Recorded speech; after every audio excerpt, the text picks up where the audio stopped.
Welcome to episode 2 of Solving the Gap podcast. I'm co-host Tom Shea, and we're with Joseph Caldwell.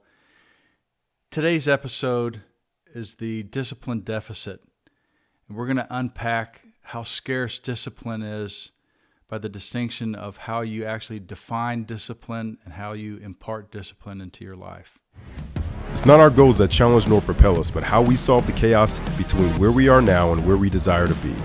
This is Solving the Gap podcast. Well, welcome everybody again. This is the second episode of Solving the Gap podcast. I'm with Joseph Caldwell and I'm Tom Shea.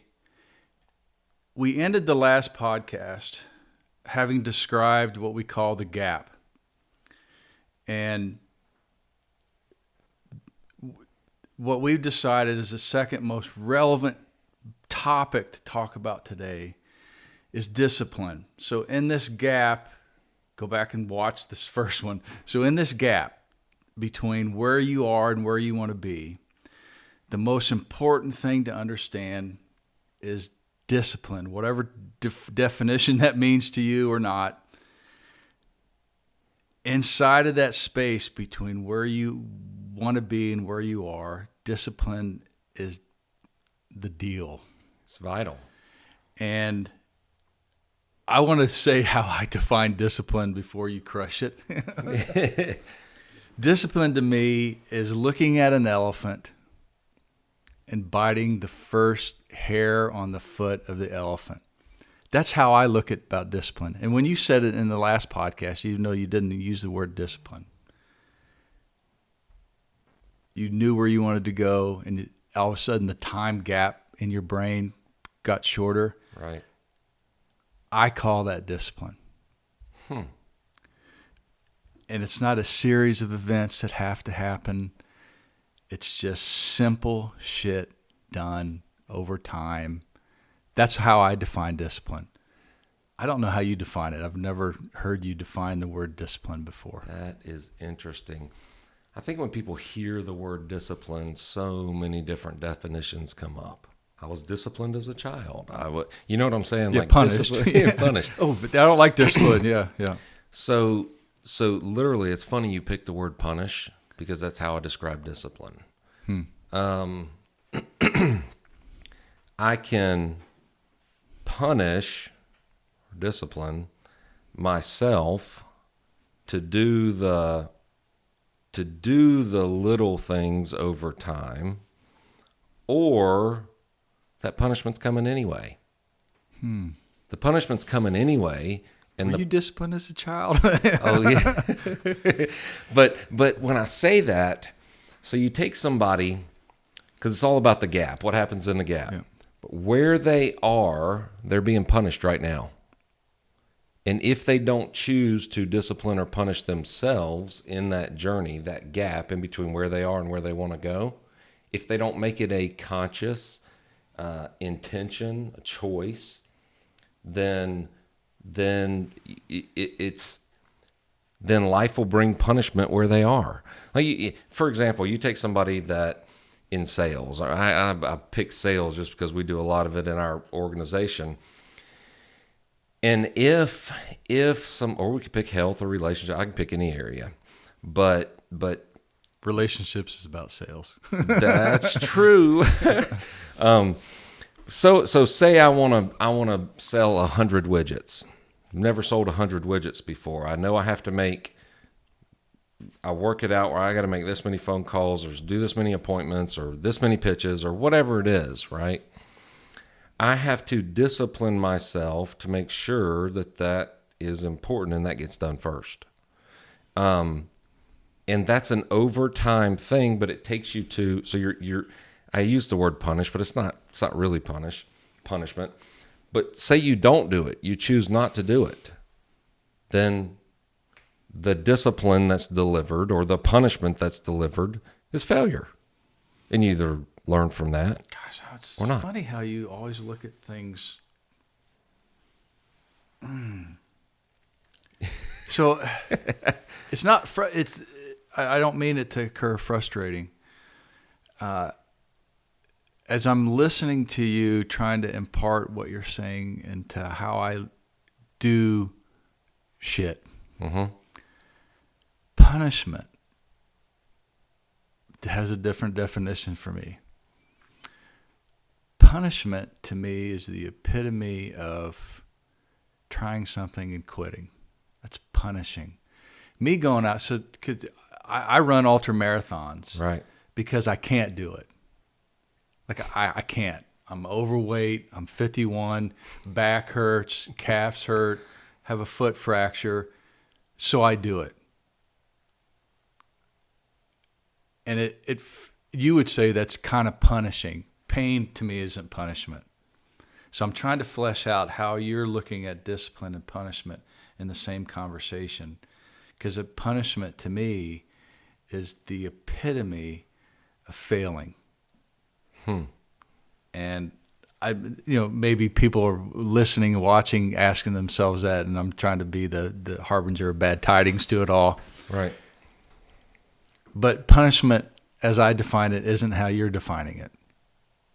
You're putting it in a different space. True. And I totally acknowledge that the reason why the gap is there is because this sucks. Right. Where I am, where you are on a day-to-day basis as a normal human being is comfort. Right. Comfort over time causes fat, unhealthy, terrible everything. If all you're doing is sitting in a place of no gravity. You know what I mean? And it's very comfortable on Monday. On Tuesday, you're lying to yourself if you don't think it's going to work out. But I wouldn't call that punishment. That's so interesting. And I know it's hard to fit that word, but I want people to think outside the box. Like discipline's coming. It's coming. If you stay in comfort, if you stay where you are and you see where you want to go, the discipline of life is coming if you just stay comfortable. That's what it'll deliver every time. It'll deliver discomfort or discipline or whatever, however people want to phrase that. I call it punishment, but it's just to get people's minds going, oh, I chose to stay comfortable and not do these things in the gap, in the journey from here to where I want to be. And life delivered discipline. It's miserable. It becomes miserable. And then that becomes comfortable. God, it's so interesting how you've picked up on discipline. There are two definitions of discipline. Being spanked for not doing what, as you're a kid and you are, you've stole your brother's crayon, you get a spank. That's how you look at discipline. Discipline to me is the small tranches of whatever it takes to get across the gap or to solve the problem that I need to solve. I don't look at it as punishment by definition. Right. Discipline effort for me means, for instance, waking up at 5 and running, whether I want to or not. Whether my foot hurts or not, whether I have to get on a plane at 7, whether I have to go to work, whether the kids are around. Commitment and discipline to me are the same. Punishment and discipline to you are the same. And you know what, I look at that, when you're saying that you get up at 5 and you're going to run, even though, you have a foot fracture, feet hurt, knees, all the stuff that you were mentioning, back and different things that, you're 51 and running these ultra marathons, but you have to do this. I look at those as I would far rather spank myself. Gosh, it's funny how that's... I'd far rather... But I was going to say, it ended up being at the same spot. Right. If you don't do A, then discipline happens. I discipline so A, the punishment won't happen. Right. Which is an interesting dynamic. And everywhere in life, given both of our distinctions, discipline is the key. Whether you punish yourself or get punished, you better alter your shit, or you take the tranche effort to get there. Both of those kind of run parallel. Mm-hmm. People don't have either self-initiated discipline Right. or tranche effort to get there. Case in point, a lot of, I just use a SEAL reference. It takes 1,000 iterations, not 10. That's a different conversation. It takes 1,000 iterations to decide if you're good or bad. True. You have to do 1 through 1,000, and then at 1,000, you're like, do I want to drop this or continue it? Because on the first time you try something using discipline, oh God, it sucks. I'm going to go try it. You go out and run, for instance. And I just did a podcast with a guy that started running 4 years ago. Now he's one of the top, like triple ultra distance. He only runs 200 miles. His first run of 1 mile was 22-minute mile. Oh, he started at the top of his game. I think when I heard him say, I'm like, okay, okay, dude, what are you doing that you went from what I call the I am conversation is I'm broken to I am an ultra marathon runner. There was no evidence to support it. And you went out and proved on iteration 1 that you weren't that person, like we said last podcast, that you need to be. What discipline happened for him? And he said something that I think all masters say it the same way. I just had to knock it out. I keep knocking it out until I become that person. I'm like, God, it's brilliant. Why don't he punished the person he was until he became the person he wanted to be, or disciplined the person he was, or got in discomfort. But the thing that most people don't, every single person that'll listen to this podcast, there's areas of their life where they have the gap, right, between where they are and where they want to be. And where they are is comfortable. And one of the things that helped me, and it may sound crazy, but one of the things that literally helped me get into the gap and actually experience the discomfort and the change to become who I was going to be at the goal of that journey, one of the things that helped me was understanding my biology. Where I was comfortable, even though I hated it. And everything was designed to keep you there. Right. Yeah, because I our brains, you know, if I reached in my bag over here and pulled out a rattlesnake and threw it on the table over there, you're going to have an involuntary reaction to keep you safe. Right. Your brain's hardwired to keep you safe and procreate. It's the only two drivers, right? And so when I understood my biology, that my brain was actually trying to avoid the gap, avoid the discipline of the gap, because to my brain that represented death. Outside where I was safe and comfortable, and we could use any area. You take somebody that's unhealthy and overweight, right? That's comfortable. It is comfortable. It's super comfortable. But guess what? Punishment's coming.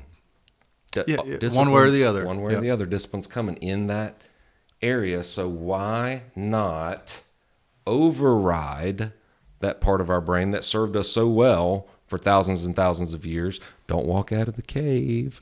The saber-toothed tiger is going to eat you at night. It kept us safe. But now it's telling us it's not safe between here and where we want to go. So you have to override that. And discipline's the only way to do it. And that's why I call it punishment. Because it's uncomfortable, and punishment was really uncomfortable for me as a kid, you know? But it's unique how you look very at that. interesting. And, you know, so going back to that reference to this guy that runs, 200-mile races last year, 4 year, you can't do it in 4 years. Like the going trend, it's kind of like you didn't know anything about insurance, and 3 years later, multi-zillion-dollar company. Not that not that that's the numbers, but nobody can think, well, that's a lifetime. It's going to be a 15-year effort to grow a business, and you have to learn it. No, you don't. You got to start now and not stop. Right. You're going to adjust 1,000 times, and every step sucks ass. Yep. And if it doesn't, come back and look at, well, you went into your comfort zone, like on that run. So I was talking to him about it, and he actually wrote a book about it.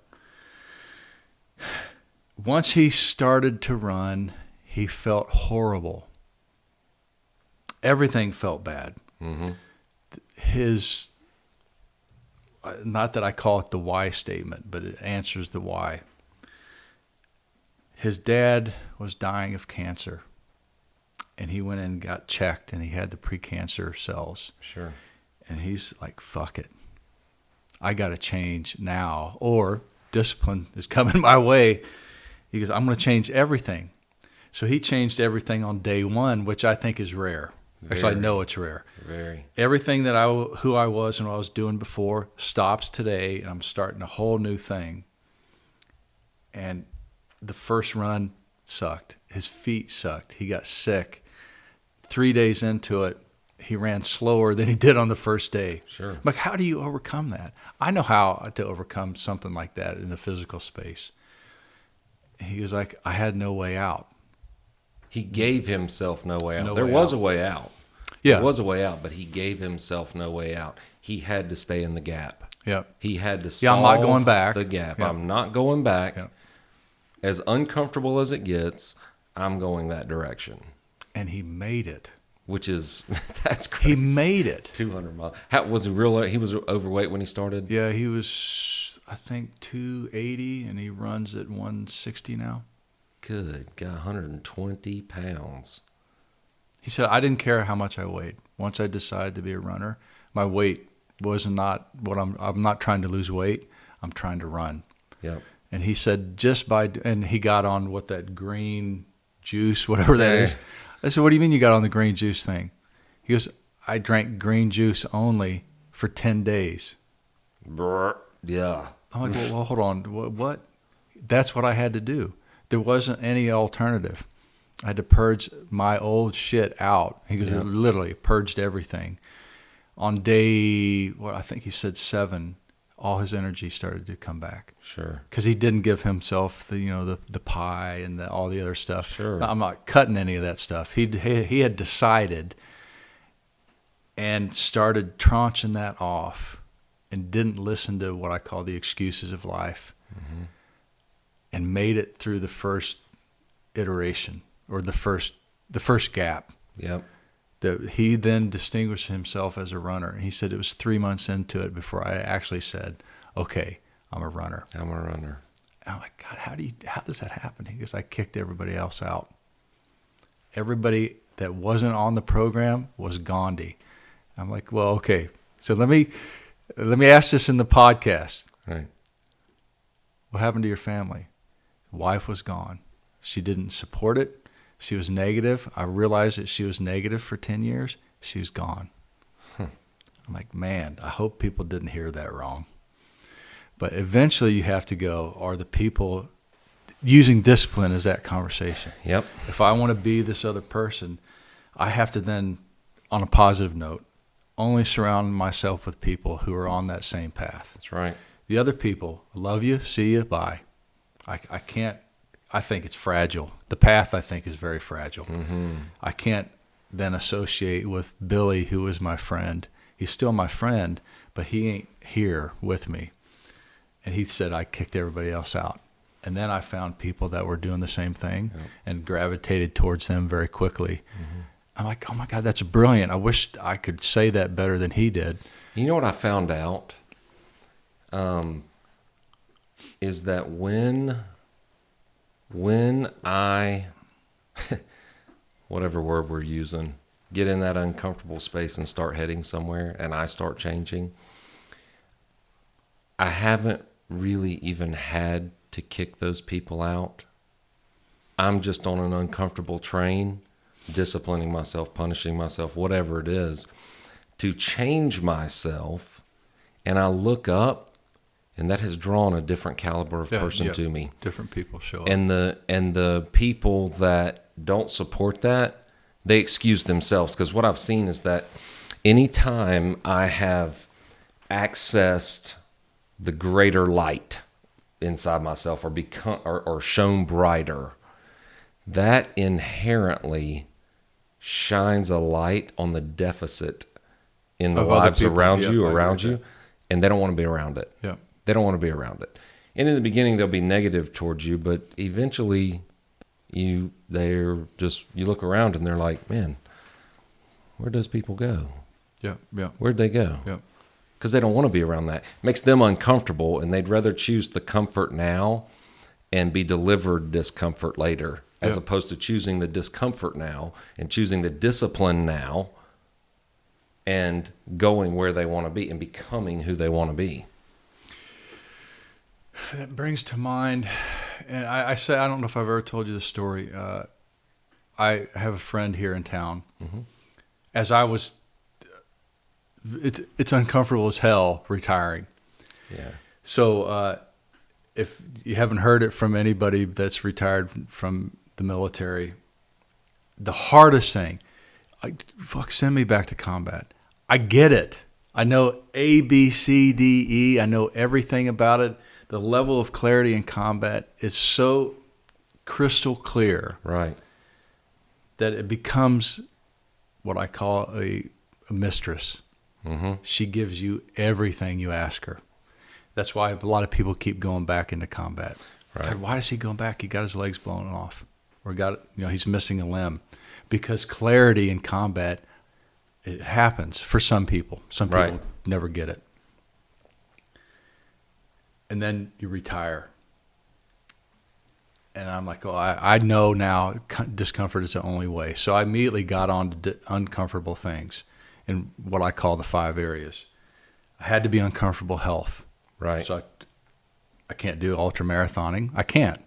So I'm going to sign up for an ultra marathon. Until you commit, you're kind of stuffed. Otherwise, it's just a good idea for Sure. like, yeah, I'm going to go run a 5K. 5K, dude, I did that already in my sleep, And then how to then be a father, which I wasn't as a SEAL. How do I go from, I was a notional father, and my relationship was constantly not on the verge of anything, but we were on a honeymoon all the time. I was only around for a week, a month. Right. I'm on a honeymoon. Right. And even my kids would be after a week, Dad, when are you leaving again? So now I'm here. It was extremely uncomfortable at the level of hell. If I have no distinction in my brain called daddy. It's gone. Right. So now I have to be a dad. What do? I don't want to talk about this shit. I got stuff. No, I don't have anything to do. So, and then, building a business from, I was the most private human being on the planet, to having to be out in front of people talking about the crazy book that I had written to my family and wanted to be private, and fucking Stacy put it on the internet. Oh, damn it. So now I have to be public, and that was so uncomfortable. Mm-hmm. And how to keep some spiritual relationship with, I call it whatever God you have, some connection to some divine, entity. It was easy in the teams. Now it's gone. So I had those 5 areas of constant discomfort. I'm like, well, the only way to deal with it is to actually go into that gap knowingly and make it hard. And I knew at the time the only way to do that is to have people that I call mentors, Mm-hmm. that represent one of those 5 areas, that have already gone through they've lived in the swamp 1,000 times. Yep. And you became one of them. And so Carl, another friend, was what I call my, oddly enough, my spiritual mentor. Mm-hmm.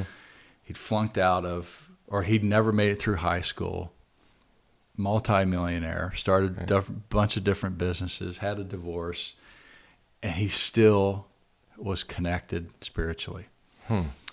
And That's rare. oh yeah, usually you go off the other end, Right. Exit stage left. And Yep. so we were having a dinner, which putting meat on the table. This is what I'm going through, and struggling with business. Here was my struggle. We had sold so many books that we didn't have enough copies, and I had no money To buy the copy. buy the freaking copies. So, Carl, Yeah. this is what I'm going through. And he goes, okay, here's a check. Needed it. It was so uncomfortable saying no. I said, Carl, I need the money, but I need your attention. I need you to help me navigate this shit space that I'm in. Yep. Money, I said, money's going to help me today because it's going to keep me comfortable. But I need you to help me get in front of people where the big money is. Right. Where I can actually get a sustainable revenue. And he took it and he said, had you taken it, had fucked yourself. Don't mean to cuss. Because you would have screwed yourself up because you would have stayed comfortable. True. How brilliant was that? At the time, I came back to Stacy and I said, oh my God, we're stuffed. Because I didn't take the check. She goes, go get the check. Yeah. We need that check. The next day, somebody showed up to help. You know what I'm saying? Yep. They just show up. I They do. kicked all the easy things out, and I was able to do a presentation that got money in the hamper, and then it led to 300 more of them. And had I taken the drug, I would have been stuffed, which I call discipline. I had to go, I don't want that cake. Right. I don't want that. I need it. I needed it. Oh, yeah. And that internal need was so real. I'm like, But, God, But if I didn't don't get that feel just like a beating as a child? That's yeah, punishment. that's why I'm saying that how you use discipline as punishment. It was punishing. Yeah. To the point where you're coming home going, oh my God, I'm not a good dad. And how that internal stuff just unwinds. God, I don't know how to support my family. I don't want to take a debt out. I'm just going to go another day. Because it's easy to go back. It's hard to stay on that. If you stay on it, I just know if you don't give up in the gap, something will happen. It's happening. It may not be Tuesday. Right. It may be Saturday on the brink of, I can only take one more day of this. Dude, do the next day. Yep. Gosh, why? I don't know why people don't do that. And that's really what I wanted to ask after telling that, is what during your experiences, we get it. What causes people not to do that next freaking day? Comfort. It's comfort. And they know it's going to hurt, though. It lulls them to sleep. And they stay that way. I call that a rut. Yeah. I call comfort a rut. And a rut is nothing but your grave with both ends kicked out. That's it. Yeah. Like, you've already given up. And they don't see it that way. But it doesn't feel like giving up. Right. It's so, I don't feel like I give up when I make the mistake of. So a reason why I call the give up conversation. I'm supposed to run every day. Like I even train my clients. 21 days, if you want to start something, you have to take 21 days to do it. Then on the 22nd day, like I'm not going to run on Sunday. I know it hurts not to. I know if I take that cake and eat it, I'm like, it's okay. It's all right. It's all right. Even I do it. But every time what I call dishonor my word, I feel the ramifications the next time I try. Oh, yeah. Like I think it's harder. So I'll use the Sunday, Monday analogy. Sunday, I'm going to take a day off. Not saying it's wrong to take a day off, but I had told myself I'm supposed to go run. Right. Then I talked myself out of it. Monday sucks. It's the worst. Yeah. Terrible. It is the worst. I wonder why that is. Because I have faced that so many times. And it's crazy. Going back to a topic. Have you learned it? So I asked that more as you're learning about your amygdala and how you were doing your internal processing. Did you find any data to support, once you feed yourself the drug again, how hard it is to get off of it? No. Or not? I'd like to look into that. Yeah, I would too. That would be our solve. That would be our solve. Yeah. Yeah, we'll solve that one. But when you mentioned that about retirement and coming back in, and you didn't have anywhere to go, you had to be a dad. I faced that in business. I didn't realize it until you just said it. I hadn't really put words to it. And I went, oh my gosh, when I was building my business, I was gone. I was gone. And I was up at 1, 2 in the morning working several hours, and then take a little hour nap, and then work all day and work that night. And when I got to the point where I could I had people around me that could help me. I didn't have to do it. But guess what? I did it for another 24 months. Past the time I had to do that. You know, and you'll run for short.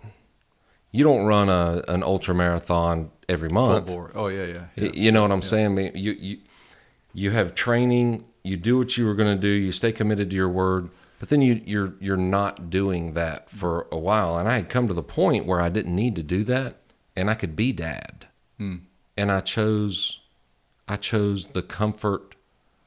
See, I had even gotten comfortable in the discipline of just the work part because I figured that out. Figured out the work ethic, figured out what I was doing. But it was really uncomfortable to have a tea party with my daughter, you know, and have to interact on her level. I didn't know what to do. That was super uncomfortable. That sounds weird. Yeah. That's what keeps most men away, because it's so foreign and uncomfortable. Right. Because we've gotten so comfortable in what we were doing, and so we let that area go. And we wonder why our kids go off the rails. Why did I get divorced? Dude, you set it up. Yeah. It was inevitable. That's what you asked for. Yeah. You actually planned for that. Yeah. And the punishment came because you stayed comfortable and didn't invest in that relationship. I mean, you stayed comfortable, didn't change yourself, and didn't discipline yourself in the discomfort zone, the gap. It's the gap. Yep. And on the other side of that gap is a happy marriage. Yep. Which, when you get to that peak, there's always another peak. Yeah. We're never done. Yeah. It's interesting. So we'll see you on the third podcast here when we do that one. But we appreciate you. I am Joseph Caldwell, and this is Tom Shea. Thanks for watching, and I want to say, Stacy and I love you. Thanks for playing. Yep. Whether you're watching or listening, thank you for tuning in to today's episode of Solving the Gap podcast. Check out this preview for next week's episode. And if somebody's watching today and you're looking at the areas of your life and you're not where you want to be, if you're not where you want to be, then you might want to listen to this podcast multiple times, because discipline's the foundation for that discomfort zone, and that discomfort zone is the only way you're going to get to where you want to be.